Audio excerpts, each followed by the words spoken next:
fa ma le anga leo le tua.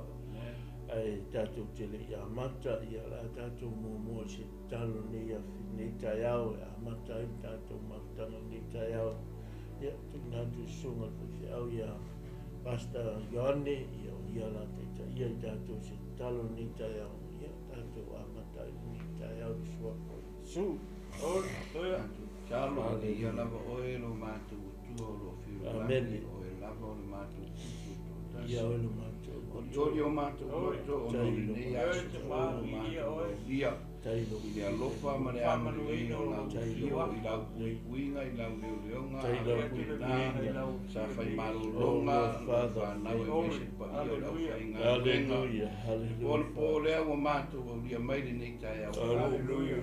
O mātou fo linga lava i ate o i inga lea lo mātou sue au, mātou whafu i ate. Halleluja. Pore mālo. Amen. Au le nei tai au ta mā, mātou wala watu i ate oi.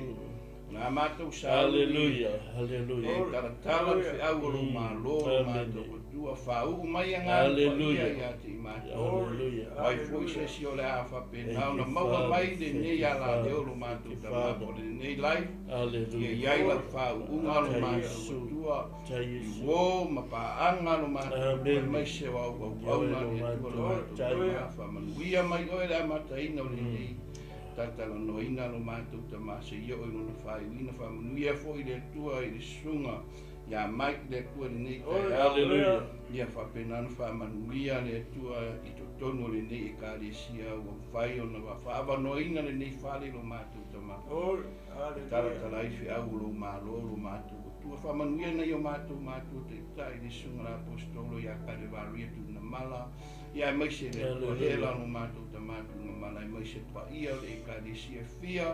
O au na fia o lo whapenana. Tala whauto ono o le tatara ina o le au o le mālo ta ma. Ia iai le anga le lei o lau fio. Po i mea uma, ia te oe lo mātou ta mātou, mau lo mātou ni. Wao na o Iesu le rio le o lau mātou, ole ma mātou par autua. Amen. Ia le tua le nei tai au, whaatalo whaatu le sua fo Iesu Keriso.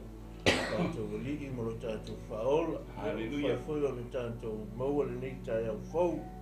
Ala whai mai whamata mālūr pa i o leo whai ngā ruenga tofi e le tua. Mai se whoi o tua āsina sina, ta māma tina, e se i o lawa i whanau, whaatalo whantu i antu Tolu suafo Iesu Keriso, i au mawhai o na tātou au ria mai le nei aso fau. Lo aso e whaopopolo tau soifua mo lo tātou ola, i a tātou te viviri ma whaafitai atu ai le tua le nei tai au fau. Whaafeilo ai atu pa i o leo whai ngā luenga tofi le tua, so se whata whai taulanga, i e suafo Iesu Keriso mo whai o na tātou whailo ai ai, lungo ala te levave, lungo leo, maisa fiso ta inga, i a whaatalofa atu le suafo Iesu Keriso le nei tai au fau. Pa i o leo whai ngā luenga tofi le tua, mai se foi o nai tina ma te mama tua stu asina sino so tātou atinu whaatalofa atu i a te oe le suafo Iesu Keriso lo tātou oi mo tātou whaola. Ia mai a te au nei o tu maunga whaunga seve, sunga ia malo mafulu, le atinu malo mafulu, ia mai se le sunga le whiwhi au ia Ioane Ngeliko, ia mātou te whaatalofa atu ai le nei tai au fau le suafo Iesu. Ia whawhiloa i atu i a te oe le nei tai au, a whai o mai mua mai le nei tai au. Ia o le pokalame nei, o le pokalame sa le whai a stofi taitasi, ia ua mai le solua, ia o na iai nei fuafuanga ma tuatuangia foi, ia le sunga le whaiwhi au, ia mai ki honi o le fuafuanga foi whare ainga, i hala leo o tātou mafuta i le nei tai au, ia le nei futai au whamanatuina, le aso na mani liu ai e sa ngā lulue ma tautua i nei atunu o na le saonga le mu, ia tātou te vi ma whaafutai ai le tua le nei tai au, ia whaatalofa atu fo i le sunga le whawhengainga so mātou ta māu auna, sunga le taitai, ia pasta kalevalio ma le whatua, ia maisa pa i o le kalesia whaatalofa atu suafo Iesu Keriso le nei tai au, tātou mafuta ai le nei tai au, ia whaalua le whaatalofa le nei tai au, sunga le whawhenga nei e ona le mahota ma le nei malu whaongaina ia ma le whaitua maisa pa ia le kālesia a talo whatu fo le sunga ia mai o le o tau taia le nei por kalame ia le Global Kingdom TV ia whaafitai le sunga nei a wanoa whaaulo o mātou maua le nei tai au tātou te tala no ai ia maisa le whiau ma le ngā ruenga le atua tātou ia le nei tai au ia o le tanaua e tanga e whanunga le screen ia naua vatu ele au tū ia o le whiau mo tātou le nei tai au o le tala ina lo ne Tolu Faamisionare lo ne Tolu ia Paulo i le ngā ruenga na sifuru ma le iwa ia lea tātou o ia tātou wha i le nei tai au ia o nei tai au ia le atu ina atu lo le sunga le atinu ia amata mea le mātou por kalame nei tai au ia tātou wha solo ai lava se iho ina mahea le tātou mawhitanga le nei tai au ia whaataro whatu i lau sunga le atinu nei tai au e le tua ako whakarofa mumu maru kai au nei tai au ia i le tua amene kai mo le loa pasta ia Samoa malaru sila mai mo malaru whafunga nei tu lau le tai au ia le nau e sila ifo i le utala o le mata upu le tai au nei po le tala inga o le malo le tua le ua whaapuina whaapea o le Amataga o le Malaga Lona Tolu Faamisionare Paulo malana au Malaga ia e te maua lai le Galuega nai sifulu mareiva ia o le mataupu lea o le amatou whasoa atu ai nei aso ia a whaifo ia uma pele uma ia e le uma whai aso le tua na fwoi vai aso mo mua ia matou te ona fwoi le wha umatu ia e le lei lava ona e sila fia ia Malaga ia ale apostolo pe ona matou tamu whaifoi lea e put in order ia wha atūranga le lei atu ia mo lou sila fia ia ma lou le lei ia masela fwoi ia le au whailaunga ma le au fola ina ia tātou malama whaatasi i Malaga ia e tonu ia ma mea ia na tupu ai o le ala le a matou whaitau atua na i whai upu ia pe lima pe ono ia a matatu ai le matou whasoa i le tai au nei ia i le Amataga o le Malaga le Faamisionare Lona Tolu o le apostolo Paulo ia a matou whaitau atu lai i whai upu mua ia ai whangata i whai le whai upu e walu abat ia ia ona po nai ai a Paulo i Korinito ua tua nai ai e Paulo nu maululunga ona o e Efeso ona i loa ai isi so ona whai atu lea o ia ia te latou na maua e o tou lea nganga pa ia ina ua o tou whatuatua ua whai mai latou ia te ia na mātou lea ona lava po ua fua ina lea nganga pa ia ona whai atu lea o ia ia te latou pēna whaptiso ina e o tou i lea ua whai mai latou o le baptisonga Ioane ona whai atu lea o Paulo na baptiso lava Ioane i le baptisonga o Salamo ua whai atu i le nuhu ia whatuatua i latou i le muli mai o le Keriso Iesu lea ua whalongo ai i latou ona baptiso ina le suafa o le liki o Iesu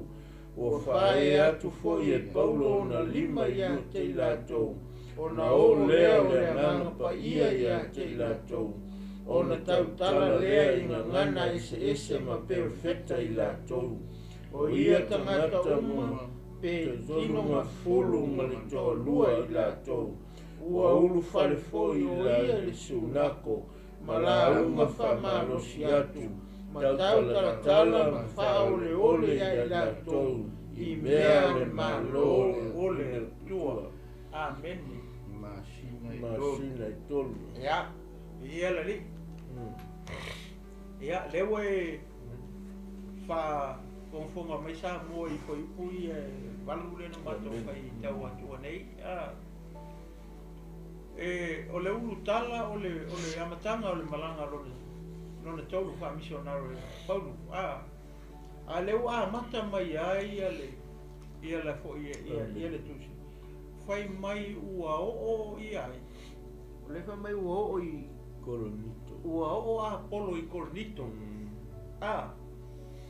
o a polo i Coronito a le kaiminga le ua luaku makua le Malaga le a Paulo ngā luaku fo i Kongo Antioka i tono suria ele i fo lau kula i se wa fa mai ngā ui a uta le fa mai ngā ui i mea maurunga pe winga ngā waku i maunga matu maunga sa ui a uta tu ai lai ngā e iei la ngu o lenga misi i pea fa pe o le te na e follow up mai i Malaga ia na mua ma le lua e nu lenga waku a Paulo pasi ele iafe e kai pe o le ngu le o lusa o teipe o Antioka ai waku sa o ai i suria le whai ngā Malaga la kua alu ai o le kau whaasisi unga o le ngu le ka o teki ke mingi lea lai e le a ai lea kau e feso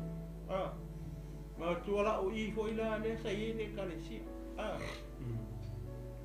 o le isi ku o le i le mele ka o le ai lea ka o Coronito o i ngā lenga o mai e maakula mpisina o mai e lo le i le nofoanga le po le ai le ngoia Efeso o sala o Efeso o le ai muli anga nga whai o mai le Malaga longa lua la po skolo ngofo e lo ngā ia akula mpisina ia ai Malaga sa o lo le po skolo i Middle East le ngā mangua i Kaisarea ia makoe fo ia i lola ia i Antioka lea o Malaga longa kolula le o Malaga uma Paulo Faamisionare nga sau komo Antioka ai sea langa o Antioka e le o ngā pe o 60 ho ile o le tala inga i mukasi e le o Jerusalem ia pe o le laumua nga whangau mai le te tonu o whakewisiano a le o sau kua kan ko o whakewisiano sau a pasi mai ukaia ma Samaria a le ala o Suria e le mele ka Antioka le ala o le Malaga muli lea le wa sau o le wa uia uka mai sau koe a makalelei e le mea nga whaai ua i le tala inga longa lua e whape ngā koe le Malaga mua nga whaai u Malaga mua le mea ka o lusa ma teipe ia ai waku Malaga longa lua a roku a makato inga Malaga le nga ui mai i le mele le ta o Efeso ia e whai u Kaisarea ia to e o leo Paulo o Antioka le ala wa la kolon Malaga longa lua ala kua lusa o ai mele ka o Efeso amen ia le ala wa le ana e whalongolongo mai le wa ka ngu ua ia la poskolo i Malaga au Malaga whamai e wata na iloa i la poskolo ngisi so po le au keusiano tangata i ua whatutua i a Yesu ma le tala inga o le memo mua renga kupu i ngā whesini e le poskolo i kangaka ia po baptiso ina i la tau le ngā pa ia ia ai kali mai ai nei loe na me baptiso nga le basta ele mala mai pe o le Maria nga ho le o le Amataga o le kala inga ngo ka u ku mele ka o Efeso ia o le mele Maria ho ka kilo e maka i ka o fa pe i a ku lo i si la wa i le nga lue pe le o mention mai ho le tustala ale ma ia ho le si da ku ki so inga la ko le nga pa ia e fa mai nga ele no ka nga ele mal mai fo le ia o le nga sa le ia ko si le fo le o le ko sko po le ala le pap ki so nga le nga pap ki so ila to a fa mai ka o le pap ki so nga ai wangi o le memo muana le nga fa mala mai ele a ko sko o ole mea ka ole winga ole papakisonga yo ole salamo awa pe ole vaenga mua le ono tato soifuanga whalenganga inga ua kako ni liu mai le anga sala ma le olanga le anga le takaku ola kako whaalonga ole le upo le atua kako salamo kako salamo roa ngore kele mea le anga ia kako ko soifua imo mako ola le mo se sio kako e sao mai Hallelujah langa le ai ma se se ami kumu ila lani kako uma o kaka sala pe mai Paulo ya ro mai Tolu foi por fuko o anga sala tanga ta uma o le o le vinga mai le tu kako uma la o tanga ta sala o le ala ma ngai o fa ma la manga e la poskolo i kanga kormo po le au so po so kaka ke siano kaka i kaka le wala ko kani ya Yesu Al mai ana fa mal fonga le poskolo o le papki songa yo o le papki songa ngai salamo wa pe o memo buale no tato no to so fu mo so mako wala ia kako salamo o le memo muale le nga o mai anga wa merkem ke wala yo ane e mo mata yo e kolu fo i po rua salamo wala talata mai malo le atua ai a maka le misionga le Yesu maka upo fa po su fiku po mai salamo o mai malo le atua sala e ka ua kele me o salamo lo wingo ka kipsian maka ko karia Yesu o ka ko salamo a vai la o Yesu si o ngalu e pe kongo le ngalu ngale tu malaelo ia salamo Kalau le kumua loko kakari salamo ngei le la wo mense lola le apostolo fa mai ia io to fa ku le muri mai le la mense le lingo Yesu ia o ai me le ma fai e ku lo le io limo o le apostolo makakalo ai le langa mau ai lole le papki songa le anga pa ia po le faunga ia ole me manga ye wale wo mention mai ole aka ko le nga ngai loa ai le anga pa ia o ngau ka ukara tanga tele ngana sisi kai pe ole aso mo ai oi le afefe o pitolunga le aso pentecoso le nganga lingi fo ai o alfa i longo ka kala ngana ese perfecta o le kai minga lingi fo i tanga tonu ese ya ko le lio malonga ai ngai kai savai ia ka kala ko tanga tai e ngana ese ya le ko ko mention mai le ala u papki so inga lo tanga tai le ngana pai ya le ka ke i faro ka kala mai ka ngana ese perfecta ai vai dar o kuma ka ele ko kele nga ko skulu ia ko sulu ia pe o se ula le o Amataga pa pasi ko malo ia le yo maka u talanga fo ia tal fo songa fe au ia le tinu ia pe ana mata te tanga fai tauna manino ale a manto no tu fo ia fa so tu lita ia e hana le fiona pa ia le tua le wa matu sunga le tinu o nisi vanga taua pe o fa mala maina le ngang pa ia ma fa I lo tangata le o tanton mo ia la ke o kelsiano ai la tu te le o mala malama I le winga to le ngang pa ia la ta li tonu le paptisonga yoni ia ala u te fa mala malama to le apostolo o paptisonga o salamo alu ese ma mea le tau fai ai fo I le tua ia mo fai le finangalo le tua ina ua fa mala malama mo fa malino le apostolo Lea la ua vaai i tangata le papatisonga le ngā pa ia ua mau ai lātou. Wa lātou tani tonu ai ma fia ai le ngata la le fia. Awa lātou vii ma whawhitai atu ai le atua. Ai o mai le whai upo e walu le ana pasta le ana. Katou toi whai tau mai ai. O ulu whale foi o ia i le sunako. Mala unga whaamalosi atu. Tau tala ma whao le ole ia i lātou i mea le malo le tua i masina i tolu. Mela ia lena toi tu na ia ia Paulo toi la unga le sunako. Toi tala i ai whao le ole i ai whaamalosi i ai I le tua le o le tala inga le malo le tua. Mama ai a Paulo. E halu a Paulo e te tai le tala inga le malo le tua. Le tatu te iloa. I waiwa ai fo i le fo ua la unga le sunatu. Toi whaamana malama ia te ilatou le winga ma le ano o le malo le tua. Le tatu te whai malo ai. Sola a whai e te le o whai malo le tua. O le aungani ma le whaamalosi fo le nei tai au. Tātou te ngalu lue le ngalu e ngale tua. Pai mai lor whai po iwa. Ua la tau whatu nisi. Ma ua la le talitonu o upu le hanga mai le nei lotu. I lumo le toa tele. Ona alu ese lea o ia ia te ilatou. Ma ua mawe ese le au soo.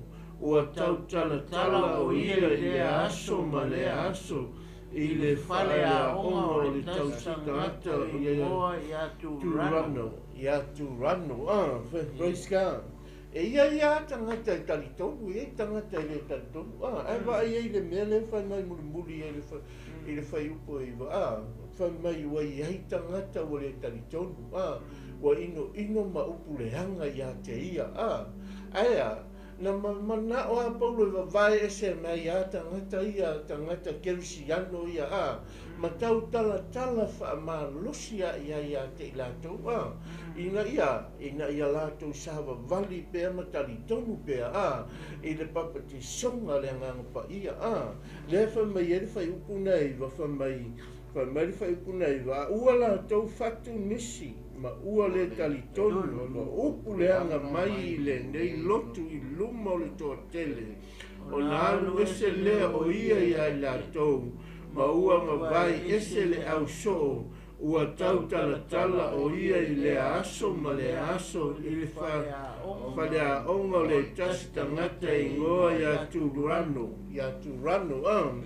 e vai le whaamalosi a Paulo na lai whaamalosi Paulo le ngā luenga sasau e whai e vai ina nofo ma vai e se mai tangata ia le fia I le atua le e muli ta ia le tala I ngā Paulo ma tali taunu le tala I ngā Paulo ma tau tala whaamalosi ia le ale upuna sau ai whai mai wa vai e se mai ia ma tau tala whaamalosi ia I le whale a onga le tangata leo tu rano na ave iai ma whaamalosi a pe iai o leo ngā fo ila leo lo tato iai le whaoltanga le atua au te toi solo muri whaamalosi tau tua ngā lue au auna pea I le atua so e leo lo tangata le tato te au auna e leo le tangata o le whaamalosi le nei tai hao pe no whaamalosi foi Paulo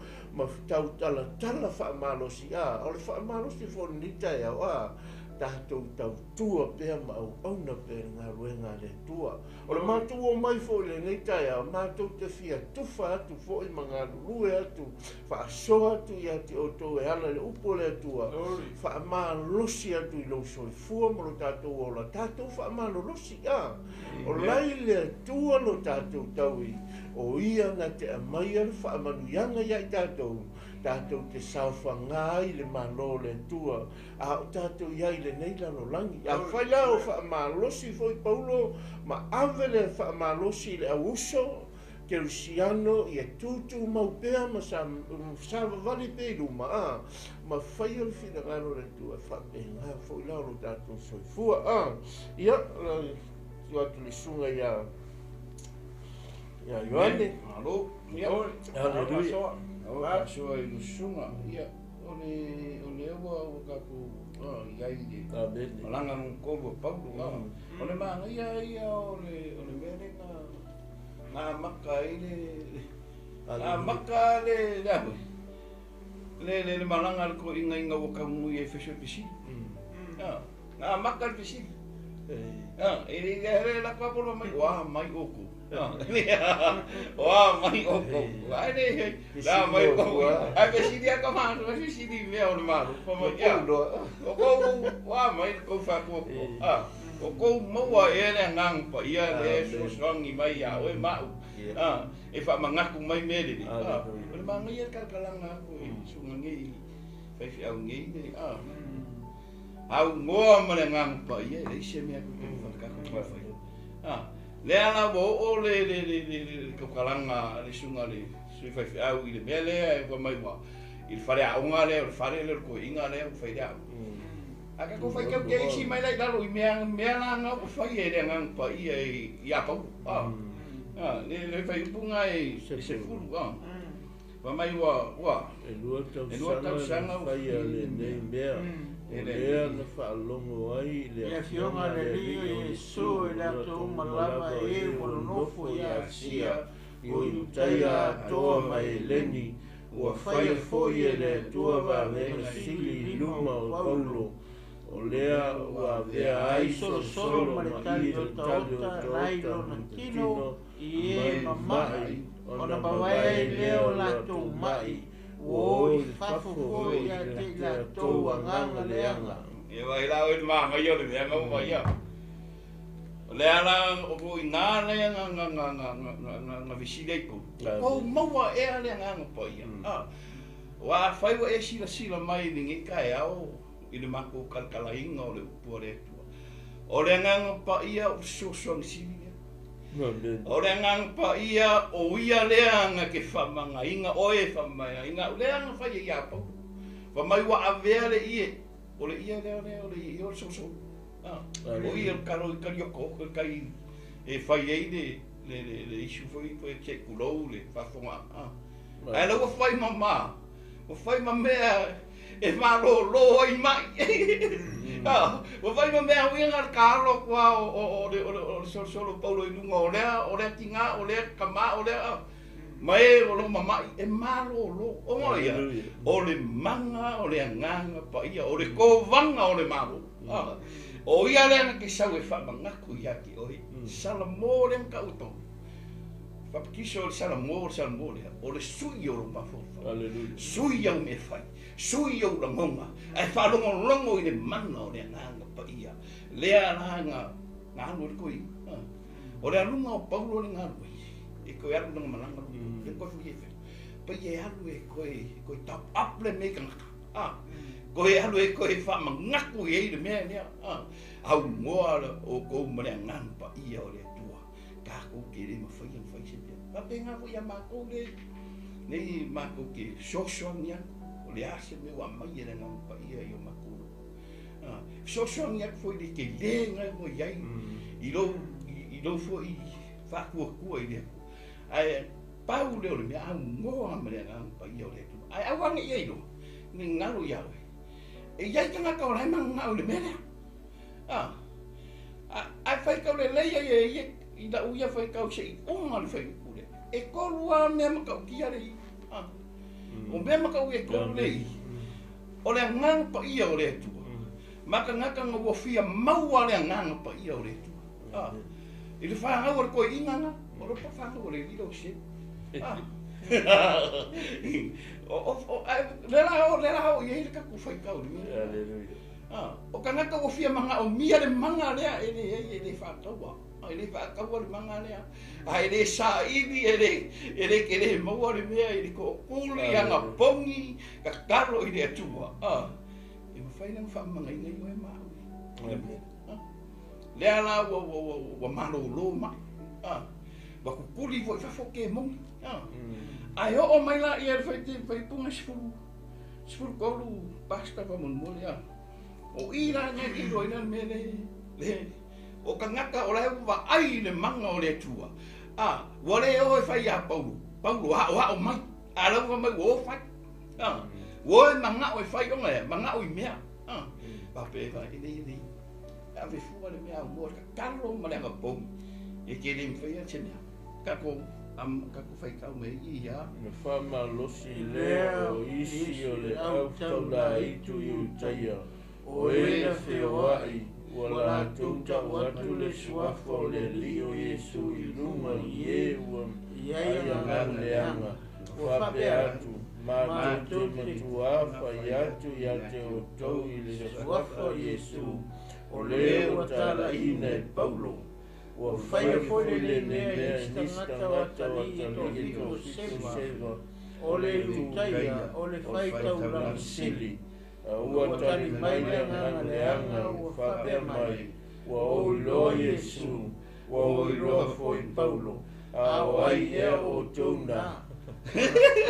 Oi vai ka fa mo mai manga ia me nga o me nga de la o ia na oso mai e o tangata ua ai leanga ua manu maloia i la tou ua whaia i na lawa i la tou ia te ia ona sola i lea o i la tou i fafo o i fale ua le lava ma ua manunua amen ngai vai o lea e mai ele nganga o le tuangi kai amen o le nganga pa ia o le tua e le faka o singi me e ke le alu foi faka kai me o le nganga pa ia amen vai le wo ia wori wo manga o ia mai wo fai pa mai o ke ka wapu le suafa o Yesu ke wiso o le suafa le o kala inga i Paulo e ai ko sa lo wo faka kai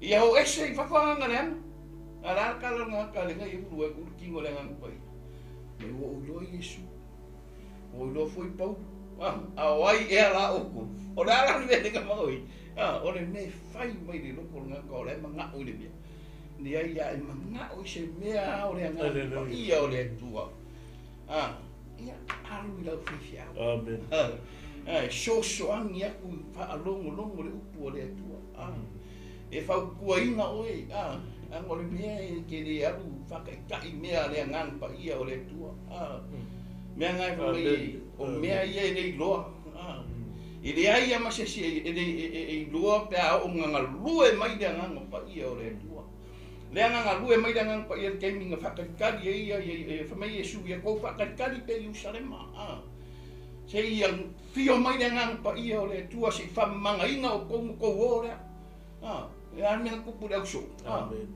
inga ua maua pa ki so inga le nganga pa ia o le tua haleluya kele va venga fa e le so o Yesu fa pe nga foi la pau o le lunga na Paulo le ko algo e ko al ka i ko al nang malanga lungu nga algo e ko fa malos au le ye fa ko le tu ai ya le nga pa haleluya e bala o de wo a fai kau yai ma e su yai ko kele yo ka inga o fa longo na ka le me i le mea lea nega whai la wari o i ngālanga ni ua i loko kangata lo e mo i am whamaongi nuene e mo i whamaongi kara i ngā pau hau ngoa mane nganga pa ia o Yesu o ia lava o lea amen Pasua kunika ai ke le makau kulere ai ia la uso ia o le ngasinga so suangi ku ka kom ka ni kai o le ngang pa ia o le nganga e so suangi ya ka loya alma ngai o ia ai le val au ni men fa so so e ke val au mo ia ma e sa i dia o nga e la ngonga le o le ngang pa ia wa fio mai so o le aka ko rua manenga o le a foi i le nga pa i e me le mapi o nga foi ngai le me ngai ke mai mo ai mai ai le nga pa i lo po fa pe aku le nga pa i o lo kai mi ke shanambo Salambo masui doa lo mafo. O Yesu ole ala ia. Ia lo kala moha na ni ka yao fa manguia le ko i lau si mai. Ia ai ko aku le sunga ia le no ko ai pa kele ia le o au te fialu ele ngu le. Ia amen. Lenga o le ngu le. E maka ukia le ngu le. Yes, ale. Iko kongo asia. Ka tatu fai tau le la ka ko o isi mea maka ukia le i tonu la. Tai pe me foi le na sau no tu ai pasta. Ai ki lo fo i le ngu le o sau Paulo ko a maka.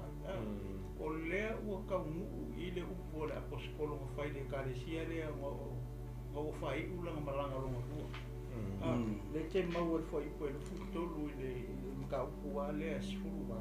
Pasta se pe fai kak fai kau mai. O le fai o nga o le fai po e lua tasi.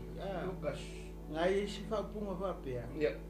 Ai o te toe foi mai a te o to. Pe a fina ngalo i ai le atua. Ona tu wa atu le o ia i Efeso. Ua o atu i Kaisareia. Ua alu a e maalofa atu i Ekalesia. Ona alu ifo le o ia i Antioka. O upu la le le u kwati fo ia. O le upu la aposkolo le ma langan kawanga o wa ai fai tau nei foi pe ruskulu ngai la. Pa mai nga ai oi aku le mu le aposkolo ngofo. E ai le manga o ai o fie manga o ana aposkolo e alu o le tau saminga. Kuli tau saminga. E la langa upu le, ai pe upu le.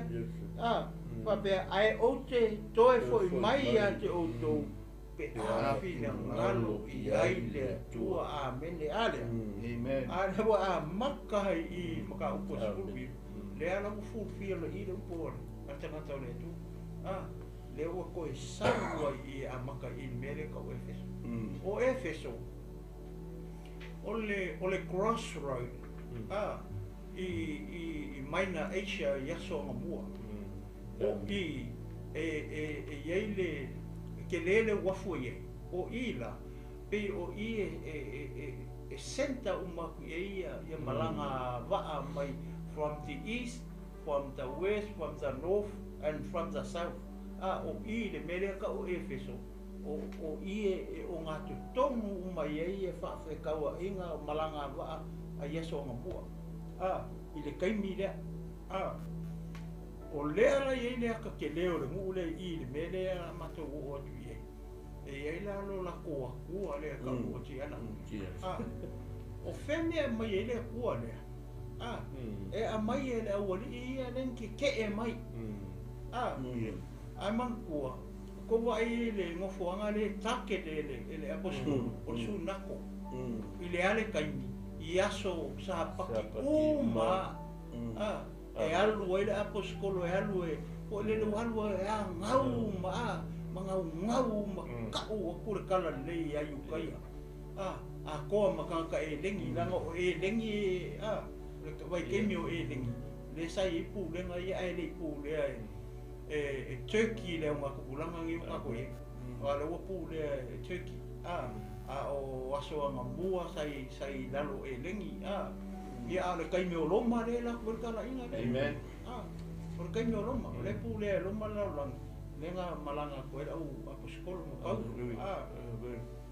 ai vai la ie o le ma ngai o le le o ke e mai e la un aku ke e mai ia Maria o pule i mo fo i mo ma ho i nga lenga i mala pa la wa no mai foi mai ko pule ka ke le lo po angi pu sa la mai o ni mo ia ora nga fa pe nga ho i sa mo pe era ko kala i pu o fa lo mo i pu sa ka pa ma ko makala e ko la vale ma pa pe nga la uma u pule nga la u ia po le mela nga i mela po skolo le fa ko mo su na le ala o ka ngoro vai me au so o le ma ngai o le ka le i me le fa i fa le ka ka le mo ya tu ra ma fa i mo le ya le ang ko fa ia ma fa le pa ko sta ia vai le umbi fa ia e mo ka sa fa i e fi mala mala ki le fi mo pa ia le tu alu le aonga kuspai. Ai le fa pe olo ngofo ai e sau e fa so mai foi mai aula. Ia ko ai e malamalam. Ki le fio mo pai ale tua. Ai ma ngai aku lo sa mo malau fa ko. Ma ngai a lo sau ki fa so mai. Au e halu e ki a onga pe onga kai. Ia Paulo. Ka sa onga.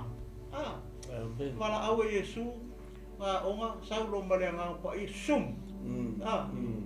Ko he ai la ye. Ko fa kupula ye le. Ele dei le le. Ka pi on mele ko ku i vai le mo so pa postari. Ai lua ka sa. Mele nga fa ye. Ia nga mo ka ku. Fa ko ye mai mo mai e ki fi alu le ang kuspa ia. Alu le ang kuspa ia. Ia e loa tini le fiong pa ia le mo. Ia nga sa lola ia mori mai. Ia malama ko tanga. Le ngar mako kala le fa pe a meu mako ka mai te maki poko. Mako ho ka vai.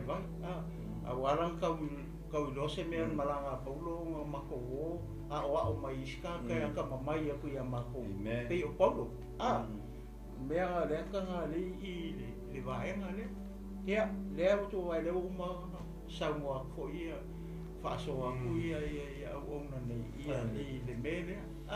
Pa vai ka ka ia le nga ele e fo ie ia o ia pa kilo se si o ka ka ia o ka fo ie ma nga o kupe ma me o ie ai a mo fo mo ma fo pusa pe la o la ku mo kinga ia kala le kala inga ko o ke le do por me fia ko pe mo i po le me e fai fo le inga ia mau ai me la manga o ia ai o kunga la mo fai lo ka le ulu o saka ia le ala mo ko fa mala le mai ala e saka amen okay lo Paulo le sa fai a onga o le onga tu ran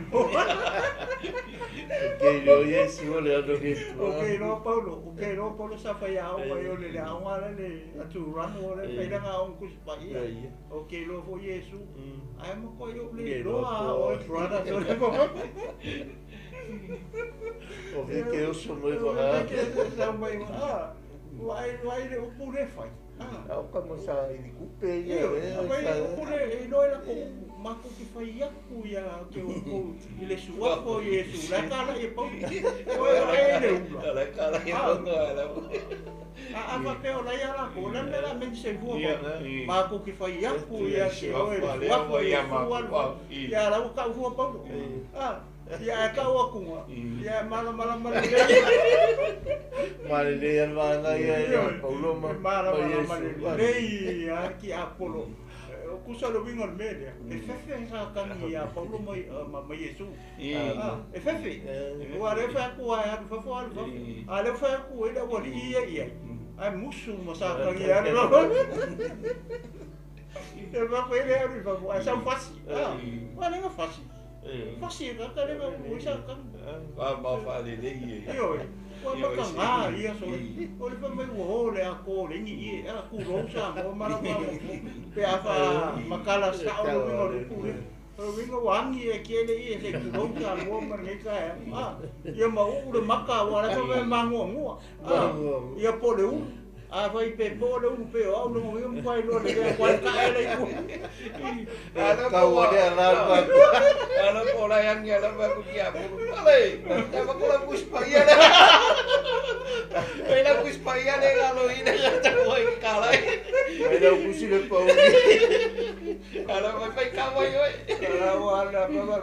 I'm sorry que le do a bro vai ka ku si ku nga si o ka sa ai tu se aure to fa po le ba nga yan me le la o va ko fo i ku ai o mo le mu le ma ka kia kai pe la le me le la ka ko o ke ku so e so le crossroad i minor Asia ia so ma mua ma ka mi Roma le ala ye le sifi le la ka ko o sa le ku ale fia o ma i ka ngaka o le ku le o le ku ale tiana le o ka mai le winga ka manga Wa sau le sufi kule le sufi ko sau kau le lua kasi o le mea ko sau lua fa longo longa pe meren kupu I o wali ia le la mo kali kongu ma fa ku ia le fa mai pe ele spulunga I fa mai o lea o matua te le ai le o manu ma lo le fionga le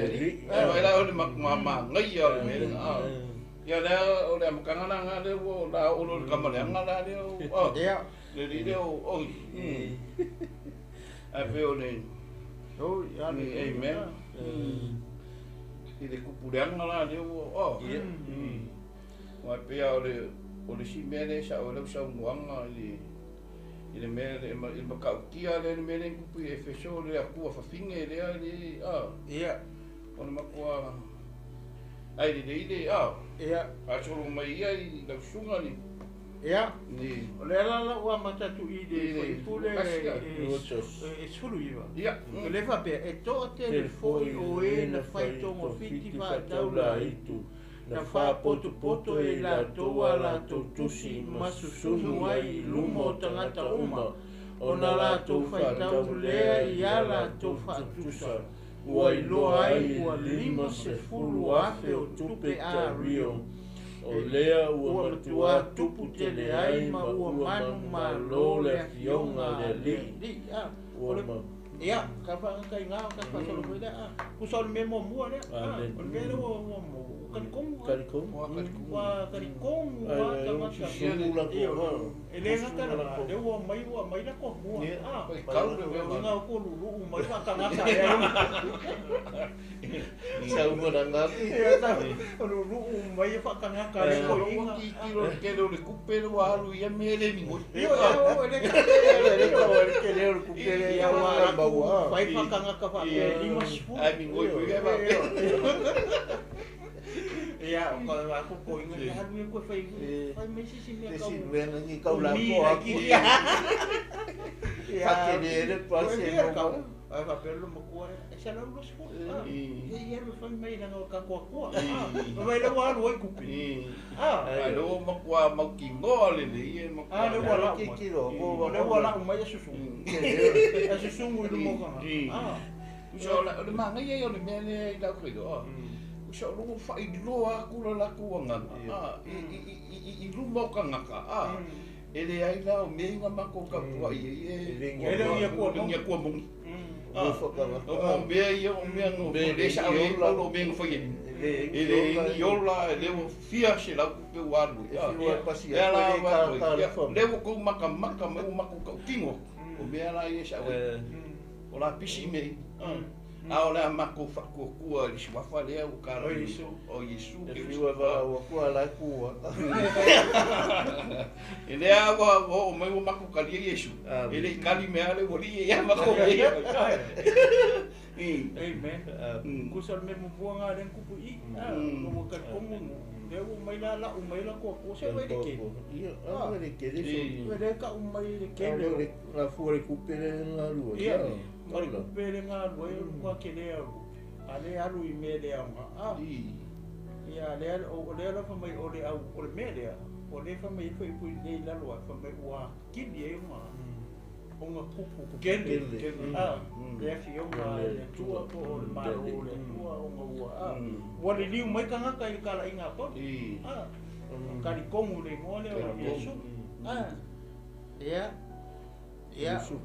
Ia, mawai a mea, ona tūle Paulo I Lona loto, a uma ona uiane I Makitonia, Maakaia, e alu I Yerusalema, whapea o ia, a mawai ona o ia e te tau ona uasiasi I Roma, ona awina atu lea e ia I Makitonia tangata e tō lua, o e ua auna ia te ia, o Timeo, ma e rato au ia ua fai po ua nofo I Asia ona po ia ua tupu ai le whanunu tele ona o le nei lotu a wā o le tasi tangata o tele tiu le ingoa o le fai lea a rio le na fai ngā ruenga a rio tiana ma ua mau ai le o loa tele o sufunga ua whapotu e ia ia te latou, atoa ma le au whaingaluanga i mea whapena,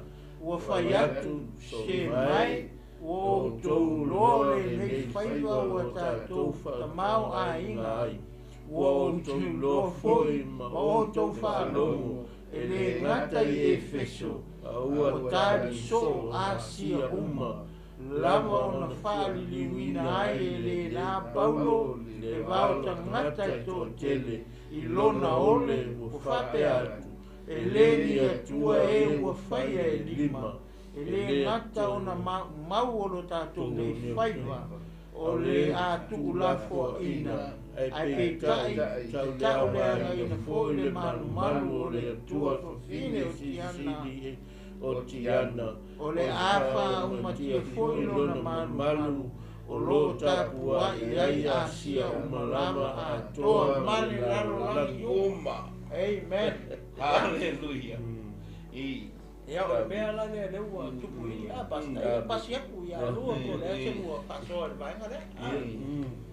Wai, te ila ua kau ese men mele le ua eku wa. O le mele ua eku ia, o le ua makanga ngā te ua ese le ua li ia le tala i ngā Paulo a.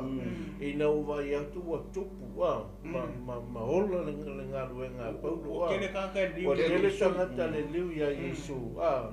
A le ua vai atu la wha le au ngā inga lana tō tua le oi. Ki anga. La kau mu vai ngā ola le tala i ngā Paulo te tonu le kare ale nuu a. Ai wha atu tua na i le la tō tupua le o ki anga le. Kenga ki anga. Le manga. Le manga o wha ku lai te ai kua ki anga i runga awangi. Awangi ali fo le ingo Yesu a. Ai manga o e whaari ale ngō ki anga a. Inga ia i loa i kanga ka umalawa a. Mata o mau mai e tāpua ia. O le nau ngala ia ia. Ia tele le ta mau a inga a. Pe ia o le tupe ala e nau ia ia. Lai tele mana o i tele. O le manero ala e le inga. Mana o i. Ia whaola pe tiana. Awole ka pe ai lau tiana. Ai whaola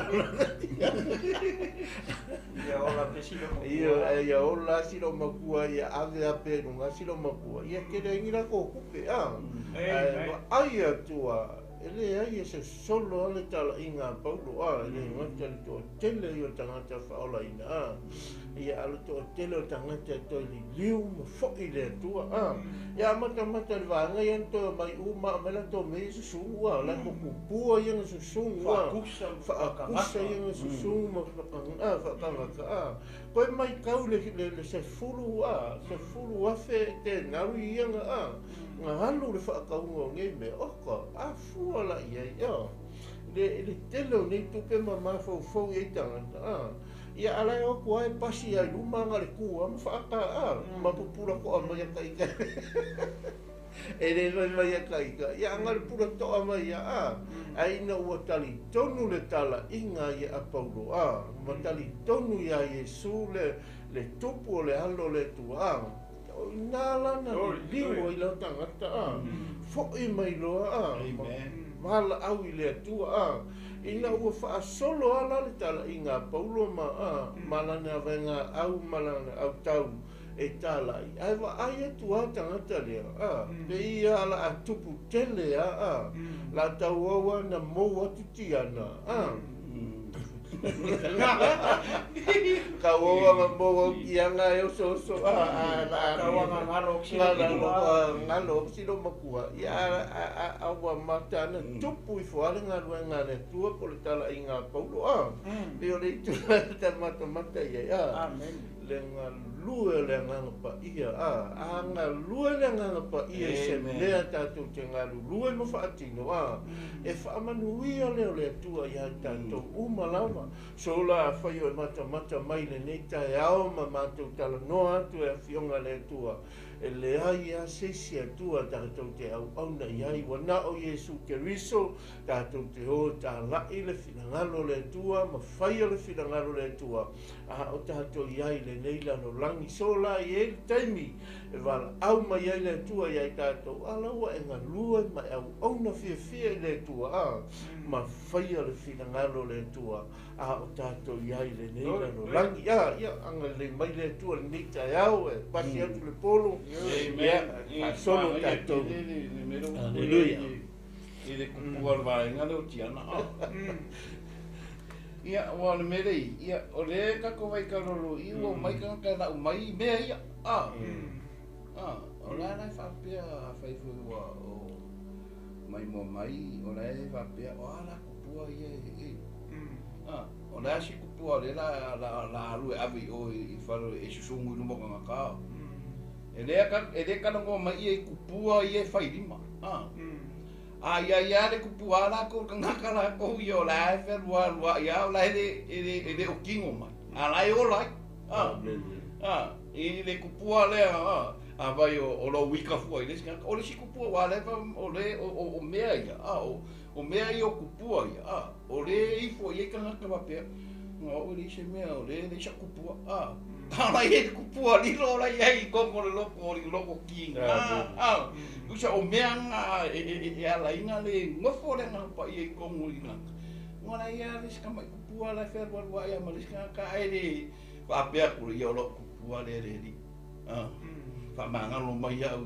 le o wika fu le si o so ma fai fu le sika lo le si o so wa o mea nga o le malo o le tua wa o la le la pa pe mai ma ko ra ko ye ma ko ke le fu kupu ana ia ku la fe lo wa ia ma le sika ka la ai ko ngwa ia ke ia kupu ai le kingo ma o mea o le nga o mea lilo ia pe da o le mele wa o le mele le wai kai ko inga le wa o ia le pa ia me o ia le ngau sia kama ia pe o la le ai la pisini si le mele o la le ai la pisini wa pe ia la ta ka ko kan pingi e fai le lo ko vai ko ala lo mala o sungu e fai ko ka ko ai ave o sungu o ka kupua yo mai ia ki ka ko fai sa simia o mai ka ko pe o ai le Paulo ko kele o sawa le ni ali fa li liu ko kele o ngaka ko ngol ka ko u ile swa fa le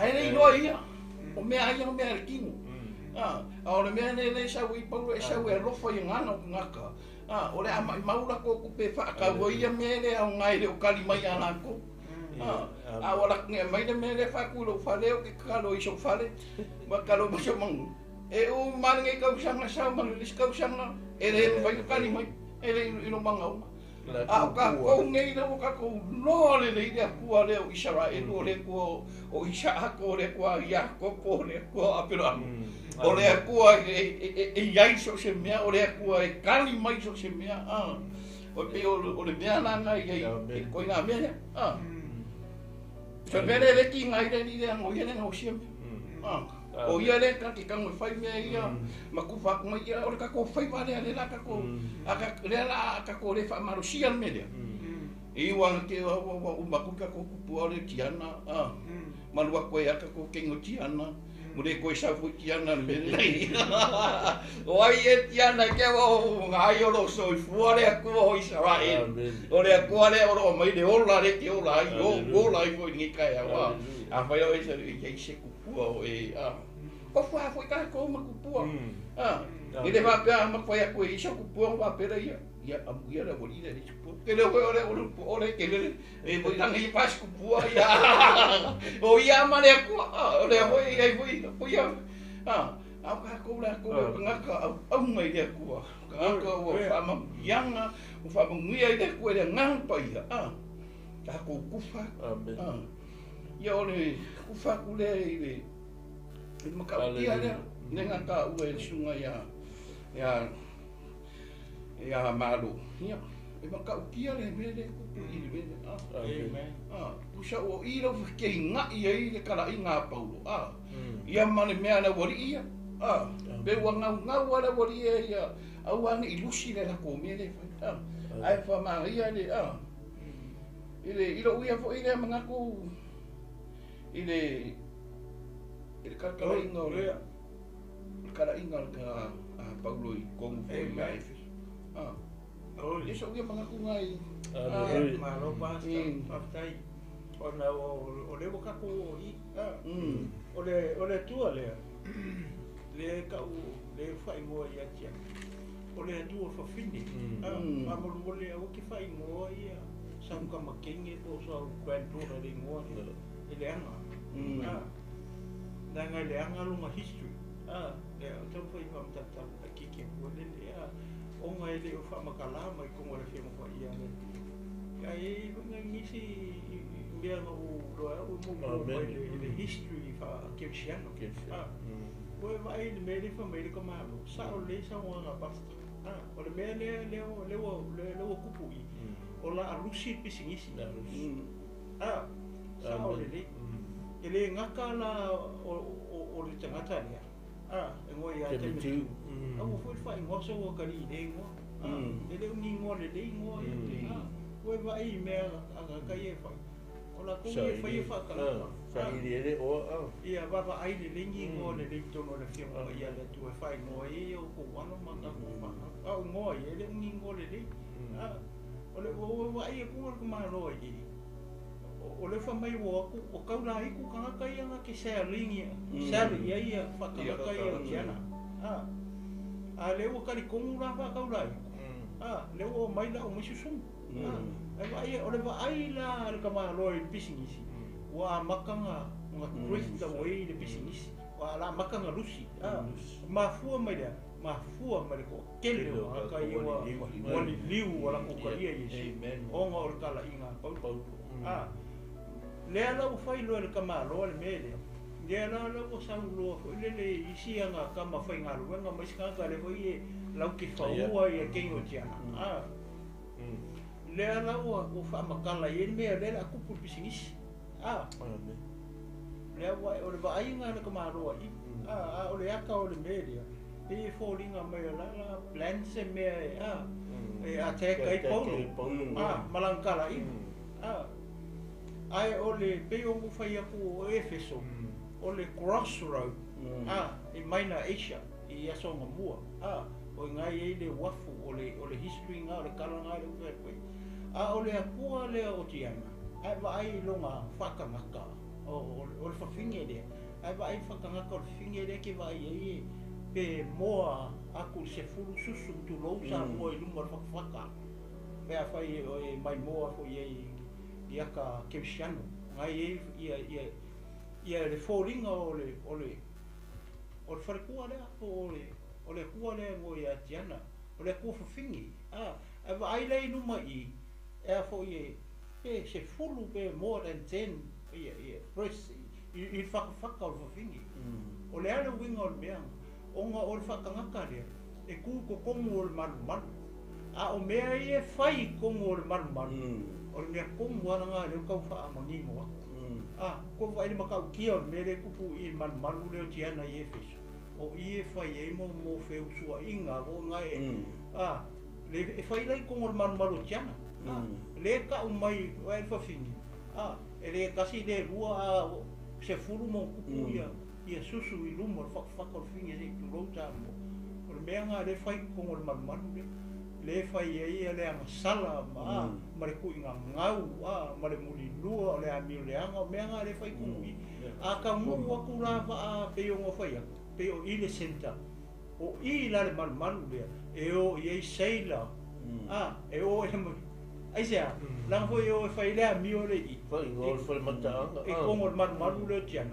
le ku o I fa ka tiana ora kai me au ka ngu mai ale va mai Middle East ia o I seila nga ka ngu mai ia va o aku lalo I Afrika ia o nga malu tiana ka ngu mai va o mai o le West ia o nga o foi lai lo me le fai pa pe nga foi la va o mai lunga le no ka ngu mai I Efeso ka ula le va ia o I seila o I kanga kai o foi le fai le anga sala I ko o le va ai la ale kamano o le la makanga lusi pisingisi o e kai me close down ai sia la ngo ai aku kele o kanga ka wali liu wala karia Yesu wala o Yesu le ave le uso le uso se o sesi o le ngo Antioka o le kalesia ke mai oi man kau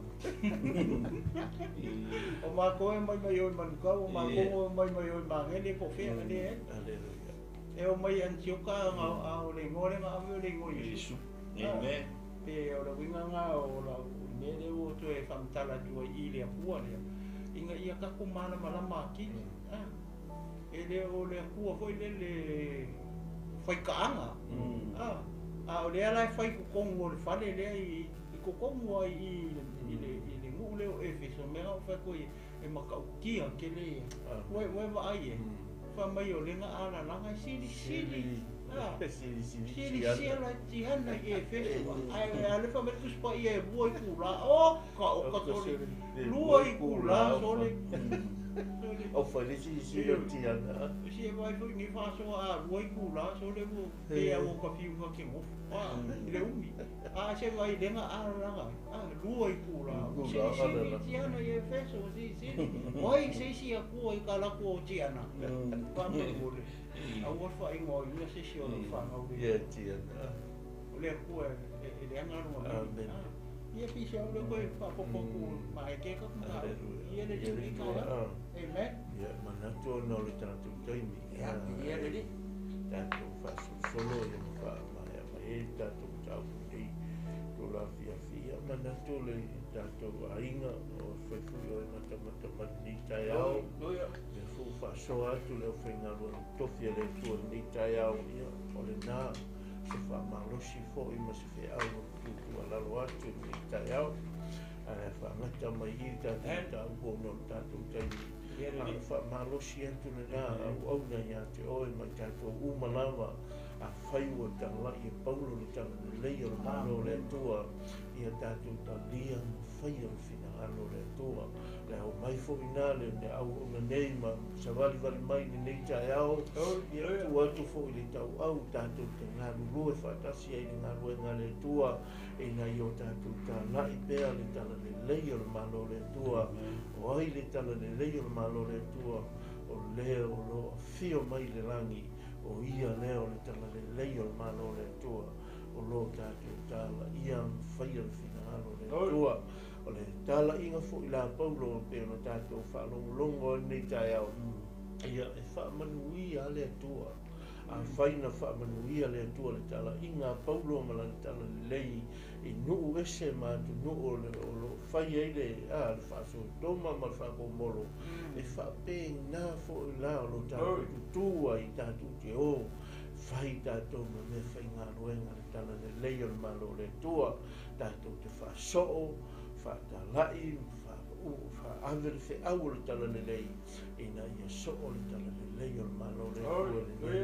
langi o tatu iai ia se fa so atu la nei tai au le tatu a inga mata mai lunga YouTube a mai se o vave ia se fa so na nei tai au a fai fo o ia se upu o le tau tamali ila fa fonga nei tai au ia fa malulu atu nei tai au poto langa le tau tai ai se la na tu pe o le anga opu al nei la tai au ia ele tu ua fo le anga noa o le upu ale tu o le upu le tua tatou te fa longo o iai tatou te fia talia le upu le tua tatou te fia salamo tatou te fia auna pe le tua ai le tu ua le upu le tua e alo loa ai rei so mana onga fai e te le talia Yesu e ve mali ima faola i lo soi fua mo lo tatou wola ia le ata talo le susunga i le atinu e fai le talo le faola tanga le nei tai au ia sauni le sunga pa au ia fai le talo le fa malo longa le nei tai au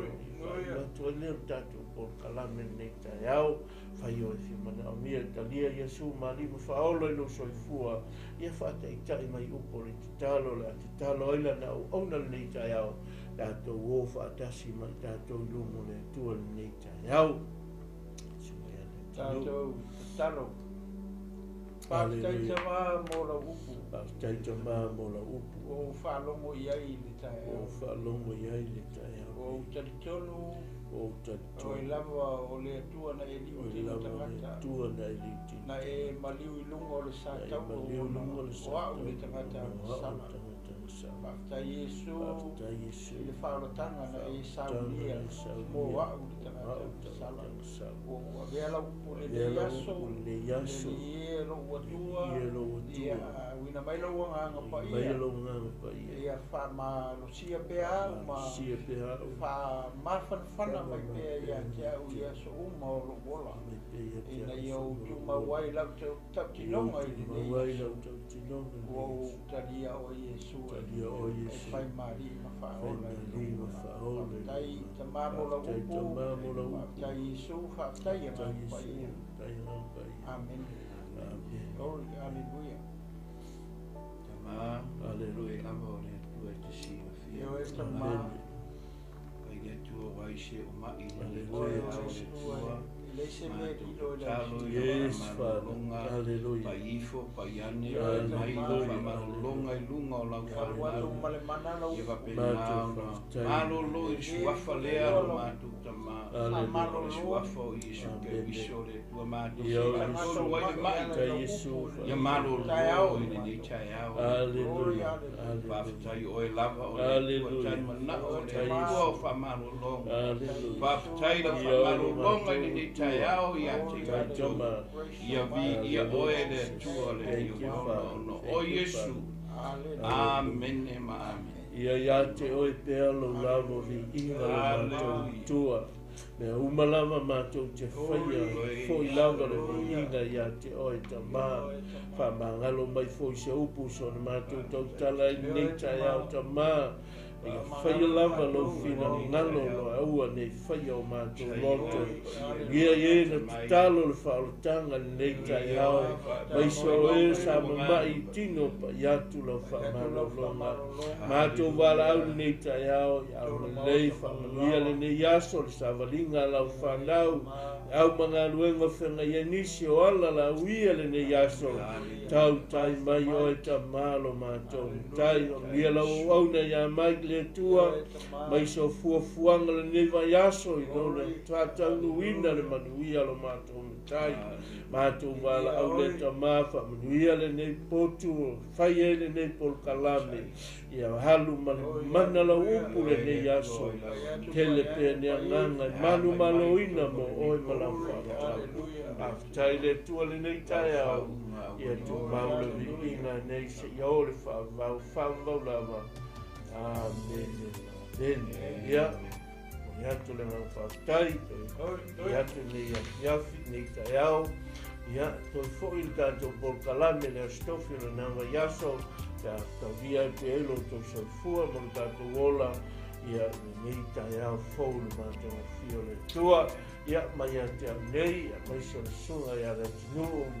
Malo fulu, ia mai so le sunga ia Ioane Ngilito.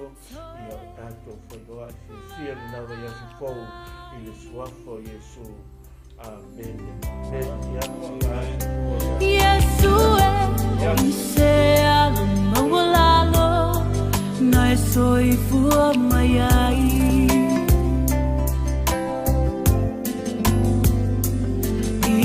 Fale o matanga moleleta woloa ilo wala faile la langiana sala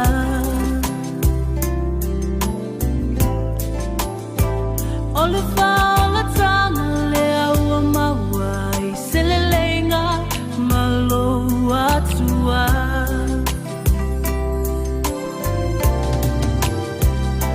Safeta Yesu e ilau pulelea ua tato te tele ilo ala fale au au sapai ai nei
mama